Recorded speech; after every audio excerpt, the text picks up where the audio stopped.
Hey, what's up, Liron here. Thank you for joining me in today's video.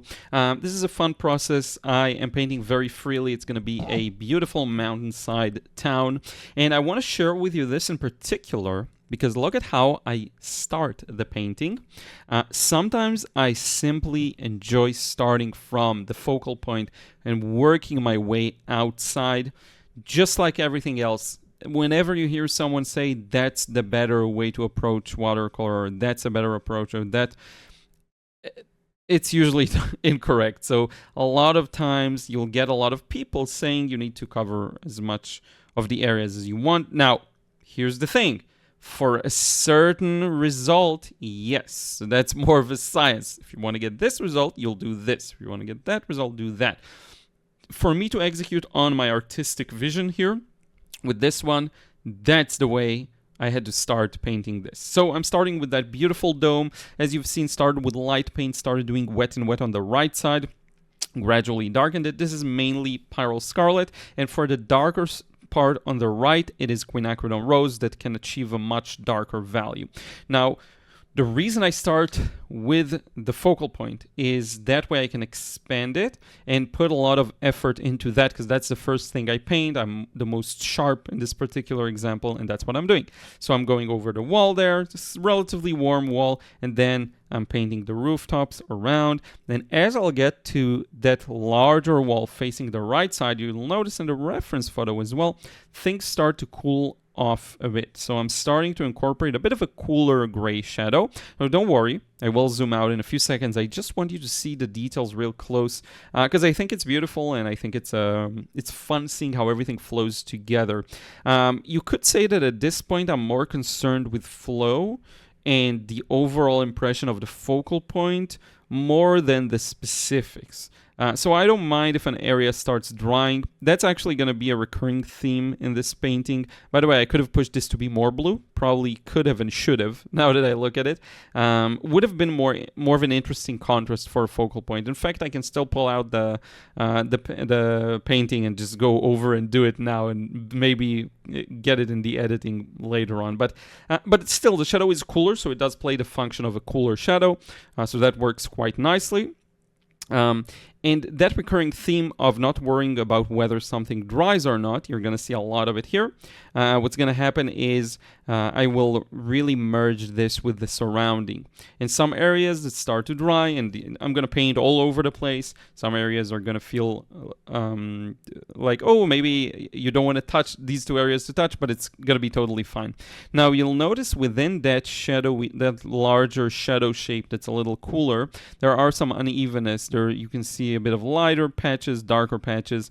That happens due to very minor differences in wetness on the brush when I apply the paint. It's something I'm becoming more aware of, those subtle differences in wetness on the brush that lead to these, for me, undesired effects in some instances. So it's something you'll hopefully see me improve at in the following weeks, months. I'm becoming more and more familiar with that kind of a thing. Now I'm starting to expand to the foliage, and I like to start, especially when it's a rich, beautiful, natural green, I like to start with a yellow. It's mostly just yellow, what you see here. As soon as you introduce the green or the blue, in a way, it changes it. Sometimes I find it's the most effective for a first layer to go with a very yellow, right?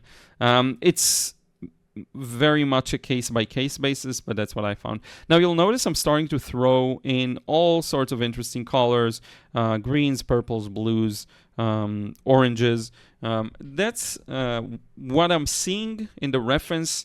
I am exaggerating and placing on paper. And I find that especially with the first wash, you can do that. You'll notice my wash is quite, it's not that wet. Could go much, much wetter. Again, I'm not concerned with the flow. I'm just trying to match what I see on the reference in front of me and in my vision. When we review the end result, you'll see, and I'm going to rotate the page in a second because it'll be much easier to get that detail. As I rotate, I also tilt it away from me to maintain the flow, right? So that's a nice little trick. If you're having a hard time getting an angle, you just rotate, but flip it so that the flow stays in the same direction. And there we go. You'll notice as we review the final result here, my colors are not that far off. Some of them are, could be a little darker, a little lighter, a little warmer, a little cooler, a little greener, a little whatever. But for the most part, the colors are pretty darn accurate. And very often you'll look at this kind of a scene, and a lot of people run into the issue. Here we go, dark next to dry next to wet. A lot of people will be like, well, what do I do with all of the details? How do I go about it? You'll notice in my drawing, by the way, I will include a scan below if you want to recreate it. My drawing is quite simple, quite straightforward. A few of the houses that I'm seeing, and then the rest is foliage in between. You'll see how I approach it now. I'm just, whenever I place a house. The foliage, I just place a yellow or a green or a mix of the two, and pretty much placing the paint wherever I want. Now, I am working quite fast because I want to maintain some flow in some of the areas, especially these larger areas, but not too fast so that I'm not getting a mess. Sometimes I enjoy rendering details randomly, but sometimes I want it to be more deliberate. So yeah. One thing that you'll also notice as soon as this wash is finished is how things are still fairly light. There's a lot of room to darken some areas, not just shadows, but also gradual dark to light transitions that I will tackle later on. Even this dark of a blue, it's going to dry lighter. What we're doing is almost just establishing the color and temperature right now. So right now there's the blue, and then that other side of the hill above the blue is going to be a little warmer. That's what I'm going to put in there. Warmer means just gray, basically, compared to the blue. And I'm alternating between that cooler feel to warmer feel. The farther parts appear to me more like they would be a French ultramarine kind of mix. Sky looks a little more phthalo blue. And I'm thinking about these things in terms of temperature, because that's what I find for me works relatively well. Doesn't confuse me as much. Fits really well with how I perceive the reference photo. So that's how I do it. Everyone will have their own way. You'll notice again, some areas flow together, some like this edge right here, already dried, and that's perfectly fine. Could have been a little more careful there, admittedly. I could also already lift if I want to, or, go back on that, but that's fine. So I'm starting to paint the sky clean phthalo blue. Trying to get as even of a wash as I can. Again, these minor differences in wetness can really lead to a lot of undesired results. As long as you don't really recharge the brush and you don't wait for too long, you will get a relatively smooth wash with equal levels of wetness, because the brush stays wet the same way. The paint on paper does dry, but if you don't wait too long, it'll be fine. Now I put this yellow and green next to an almost dried area. Doesn't matter because things are still light, right? And I'm almost imagining like what's the brightest, lightest version of the color I'm seeing in the photo. What does it look like? And that's what I paint there. From the understanding that I will have a few more opportunities to darken what's necessary, mute what's necessary, and so on. One thing, and that really depends on your artistic taste, is the white highlights. There are quite a few white highlights. Some of them I will later turn yellow because they're just simply yellow. They're warmer. While others I leave white. Some people don't like white highlights. Again, up to taste. Whatever you prefer, it's really a matter of what you like. So that's perfectly fine. To me, I actually like a few of the wider highlights there. One more thing is, if you want to get more accurate details in, when I look at the main dome and the gradual transition in the windows, at this size, you'll have a bit of a hard time, but it's still possible. It's all a matter of what you want. If you want to get more details, you can make it larger, the entire thing, paint it larger, paint it on a large piece of paper, zoom in, right? You can do a lot of things. Here we go, yellowing the walls. Some of them, maybe half. Probably, maybe even a little more, you'll see. And notice how everything dried quite light, right? So the rooftops should be quite light. They look darker. All of the reds spread around. So yeah, if you want to get more details in, you can work slower, work more deliberate. I'm very much in a loose painting mode, kind of putting what I'm seeing. I enjoy that the most, usually. And there are a lot of things you can do to get more details and be a little more accurate on the details. I actually like this process where every stage I'm looking, I'm observing, I'm figuring out what's where, what I want to change, what I want to leave, and then I just tackle it shape by shape. And that's what you'll see essentially from this moment on in the painting. We're going to just move from one area to another, adding details, removing details, darkening what's necessary, maybe lifting a bit while washes are still wet, but for the most part, it's just going to be that.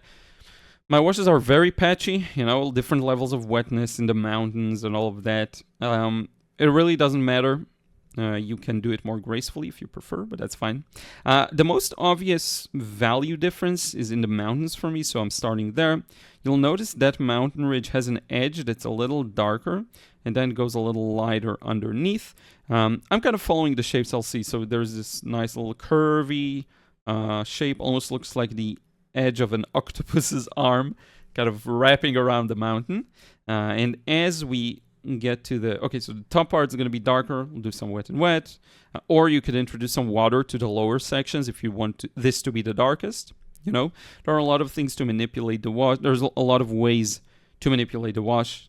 None is the right one. All will work. In this case, I am doing wet and wet just to darken the top.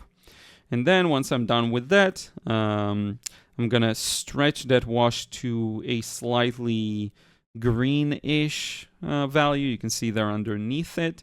Lighter green value. I'm going to grab probably the bottom of the palette together with the blue I have. There we go. And do it that way. And a little lighter too. And that's going to be the kind of in between. And once we're done with that, we'll go towards the darker again. And that's how I like building up my more abstract, less of a focal point peripheries of the painting. That's how I like to do it. I very much just rely on what I'm seeing and the way I'm perceiving what I'm seeing, without too much worry about how accurate it is. This results in, a lot of minor inaccuracies, but major accuracies. So the painting works as a whole. That's the way I found it works really well for me. You'll have your own way, and that's fine. Should have left a bit of a lighter gap there to the right. I totally missed that. And then we're going to move into this ridge again. I hope I'm keeping it light because it's not that dark, but it's also gray. It's a little less blue, so that's my rationale for including a bit of yellow, a bit of red, trying to find the right balance. This is a bit too green, probably. I'm going to add more of the quinacridone rose. I remember this one really well, actually, this process. I painted it a few hours ago. And water. I think a little bit of water because it's still should be quite light. And off we go with this other shape. You'll notice the shape I put there is almost started to dry, but that's fine. And it will be quite light. It's okay if it touches the ridge above it. Again, a lot of this ends up just being some graceful abstract transitions. Doesn't really matter. And when you're at this point of the painting, one of the things that I notice really separates people who finish the painting, a lot of people can reach this point and then just kind of go, well, I don't know, everything looks incorrect, and kind of give up. I've seen a lot of paintings that were stopped prematurely, and you're just getting started. You're still building the contrasts, you just have a long way to go. Usually the first layer of most people I look at, whose work I see, very often, I will say like 60-70% of the time is lighter than my own. So you get some light paper white and then a very light wash. You just have more work to do. You're not done, and that's why it looks awkward, which is supposed to look awkward because you're not done. I just drank some water. So that would be... maybe the next time you find yourself in a weird situation where you're uncertain, maybe you got some things wrong, that's fine. I think I sprayed some water there, which is why it spreads like that. You may be correct and it's just not working, or very often you're just not done. So you just keep going. This is too green, so I'll try to warm it up with a bit of red and lighten it up with a bit of water. I can really read my own mind quite well. Now, you'll notice some areas in the mountain, they'll feel a little too All of the right side is quite gray. The left is a little warmer, the right's a little grayer, so I'm trying to maintain that. Maybe also greening it up a bit. But you'll notice is the middle of the mountain could be warmer. That's for a future glaze that you see me do you'll see me do in a few seconds. I'll probably spray some water to spread that area out, just a little carefully, not too aggressively. You want to be a little gentle there. All the way down to the tree line, probably. Oh, I'm combining the tree. That makes sense. So I'm coming back with a bit of yellow, a bit of very small amounts of green. Again, my colors, I'm looking at it in a temperature manner. I'm going to spray some more. I'm looking at it like temperatures. So I have my cool blue, warm blue, same for red, same for yellow. And I just do my best to match the temperature I feel in my vision, quote unquote.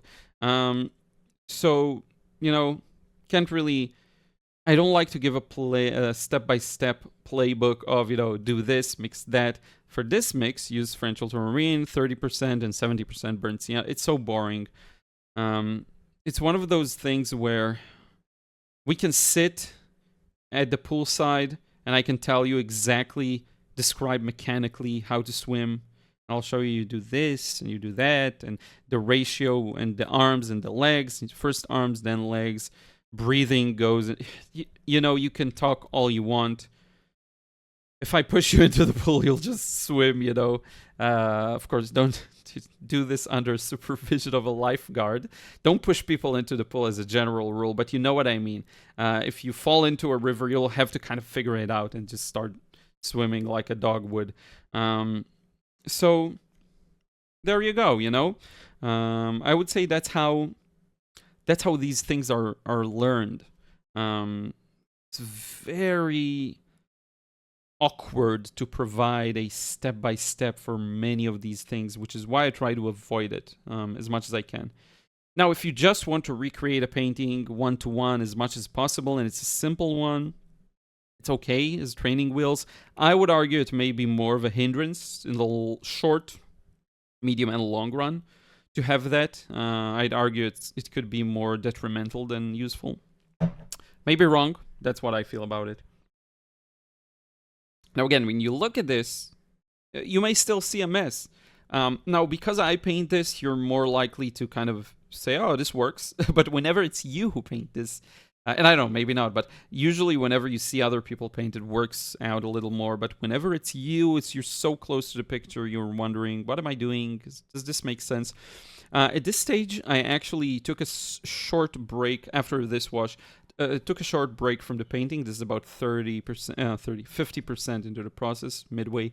I took a break, did some stuff, you know, and then I revisited it and continued painting, and things were much, much clearer to me. I knew exactly what I wanted to add. I didn't even take a break for the sake of taking a break. I just really wanted it to dry naturally. No hair dry or anything like that. Now I'm lifting. I thought it's going to do something, and then I just stopped, I believe, maybe one more. It didn't really need to lift much. Instead, I decided to go back with some thick yellow and just pour some of it in there, see what it will do. Felt like I wanted to bring out some yellowness from the tops of the trees. I should probably get a softer, warmer, more opaque yellow to do these kinds of things. I probably have one, I just am not sure which one. I'll have to look into those, because that could be a useful way of bringing some highlights while it's still wet, you know, and while things are still active. So yeah, I have no idea why I didn't cut this part in editing, because not much is going on, but apparently I'm gonna probably add some of the shadows to the right of the mountain, the right of the main large mountain to the right, or maybe it's this. Oh yeah, I'm gonna darkening this too. But I remember I'm adding some shadows to the mountain on the right as well, while it's still a little damp, so I may do that in a second. It's funny how some parts of the process I don't remember as well. Of course, I would love to narrate as I paint, but we're going to save that for probably a live stream. Tomorrow's... Yeah, I mean, it's going to be tomorrow, but by the time this video is out, it's no longer tomorrow. It's a couple of days ago. But yeah, I sometimes really have to focus.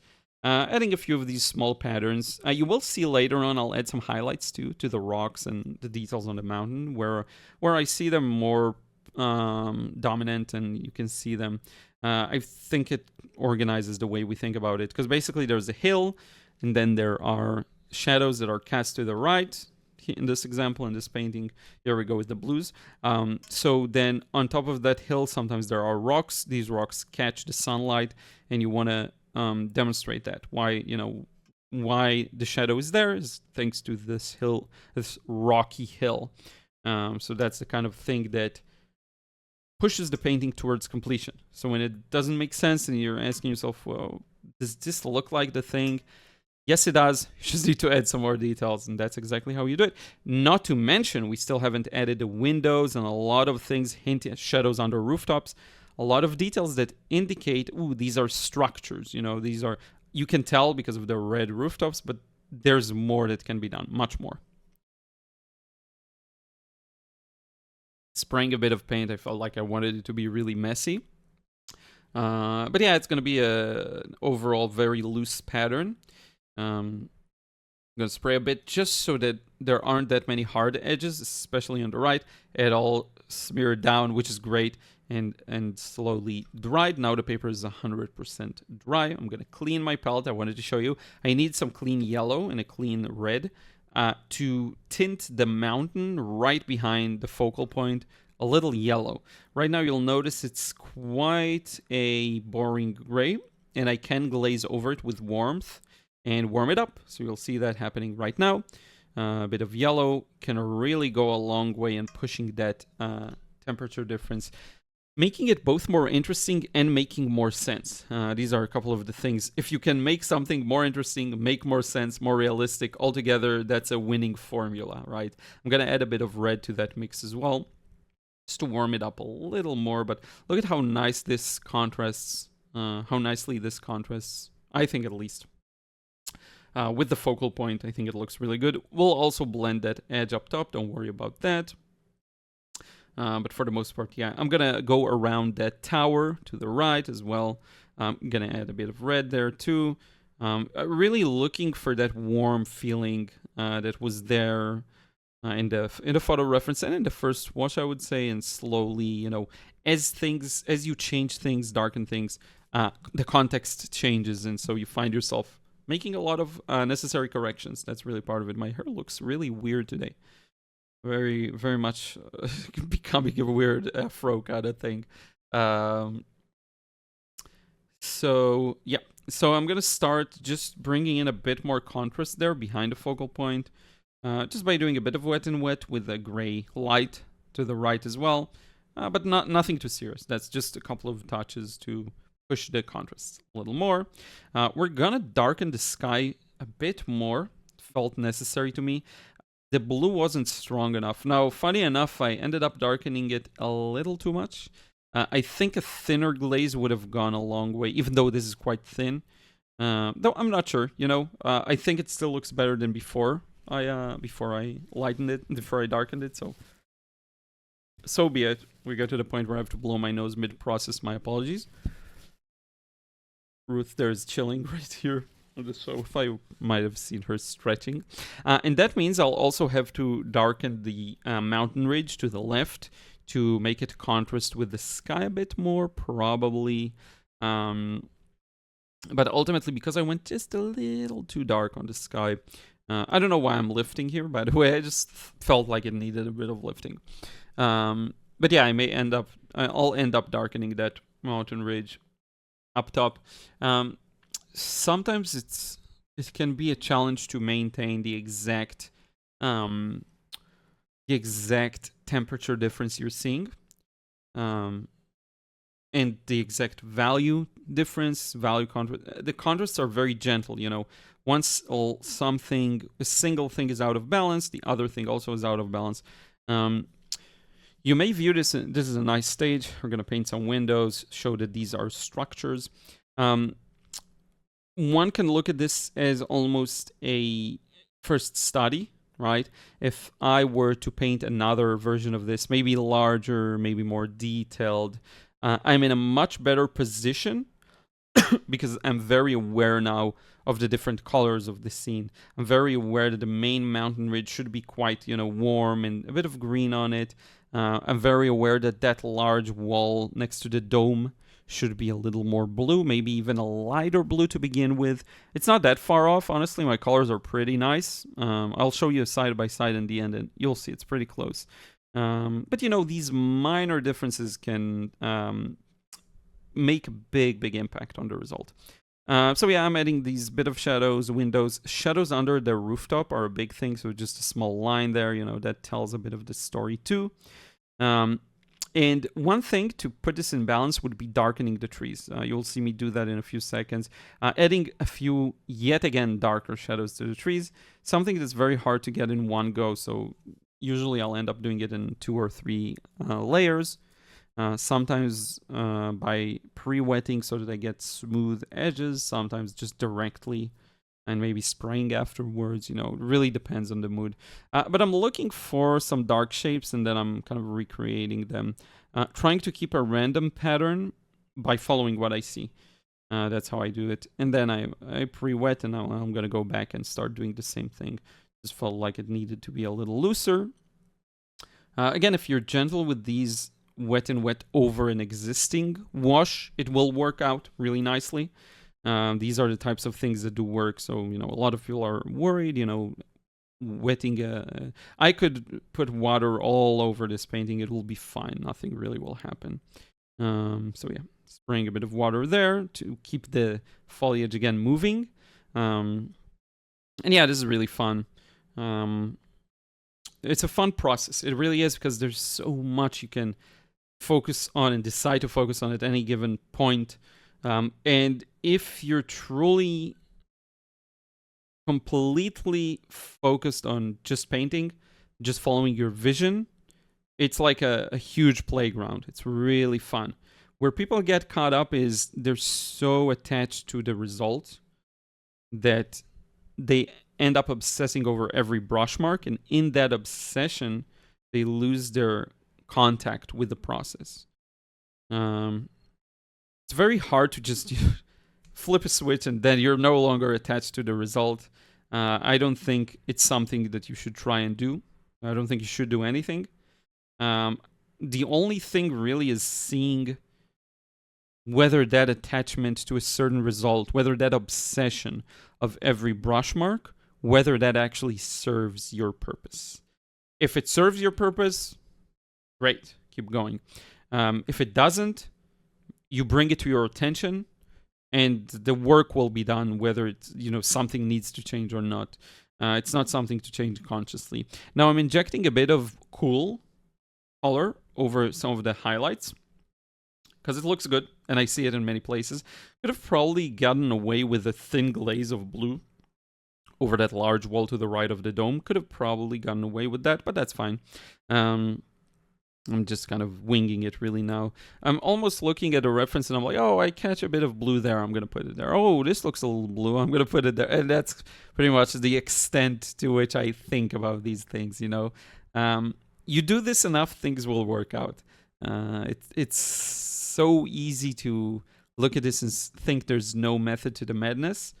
And there really isn't. The only method is following my vision. Which is why this was a really joyful process. It's one of the more joyful processes I painted lately. Just super fun. So I'm putting in a few trees in between the houses, if that makes sense, just to break off the pattern so that it feels a little more random. You see the houses are all intertwined in between the trees. So yeah. Now I'm signing this as always prematurely. I'm signing and then I'm like, oh, I want to change this. I want to change that. So there are gonna be a few modifications there, even though we are pretty close to finishing, like just a few more minutes. I'm darkening this mountain ridge, as I said, because right now it's lighter than the sky, or a similar value to the sky. It needs to be a little darker. So I'm going over that, but I'm really careful not to go too dark, because then it will start, we're gonna get more conflicts in the values. So these gentle relations in values aren't always easy. Again, I find them quite challenging very often. So kind of doing it very gently. There are a bunch of highlights I want to add. I'm so surprised I actually just signed this because there's no reason to sign it. A bit of wet and wet there because I see some nuances. Can't believe I just signed it. There's so much more work to be done. I think while I was signing, I knew that there was more work to be done. I just decided to sign it. Putting in a few of these small, I'm just looking, I'm seeing, oh, there's a shape there, there's this there, whatever. This would be very similar to if you're painting using like oil, acrylics, and you're just continuing to improve and rework and change, and it will be a very similar process. I did my best so far, and I like the raw feel of the painting. However, these highlights are going to put a lot of things in the right context. So first off, there are the crosses. I guess this is a church or some kind of a religious establishment. And I'm actually not putting in all the electric wires and all of the antennas and stuff like that, because I want to keep this scene almost pure and from the past. I want people to look at this and not be able to discern, is it contemporary? Is it what this place looked like 200 years ago? That's the kind of thing I'm aiming for here. So I'm just using the highlights very minimally for, rooftops, chimneys, whatever. I'm not including anything that could be interpreted as a power line, things like that. I knew that's not the kind of thing I want to showcase here. And now I'm putting in those rocks I told you about. I'm kind of smearing them with my fingers so they're not super light, but you'll notice that these do make sense because you put them next to the shadows, and then your brain completes the picture. Oh, this is why there's a shadow there, right? This is where, and it makes sense because usually in the hilly, rocky types on a mountain, you will get some highlights on the rocks that catch the light. It's a very common pattern. These rocks tend to be smooth light very often. They reflect the light really well. Now, you can overdo this. I don't think I'm nowhere close to overdoing it. You could continue on and on. The thing is, I'm only asking myself, how much do I need, like the minimum, to serve the purpose of the painting? And as soon as I get there, it's done. It really is done. So this is pretty much it. Don't need much more. Just around the edge there, that's the nice contrast with the closest hill to the farthest hill. There are a few dots here and there, but nothing too significant. We're going to look at the final result in a few seconds. And I always find it interesting to compare. So we'll remove the tape, and as soon as you see the end result, I'll give you a good look at the scan. So here we have the final thing. This is the scan, of course. The colors are a bit out of whack, actually. I forgot to correct them. I should correct them. The reds are more orange. Here it is really zoomed in. And I always think it's fun to see the comparison of the two. You'll notice the colors aren't identical, of course. They're not too far off. And yeah, this is the final result. I really hope you found this useful. I want to thank you for watching. I really do appreciate it. I want to thank everyone who supports me over on Patreon.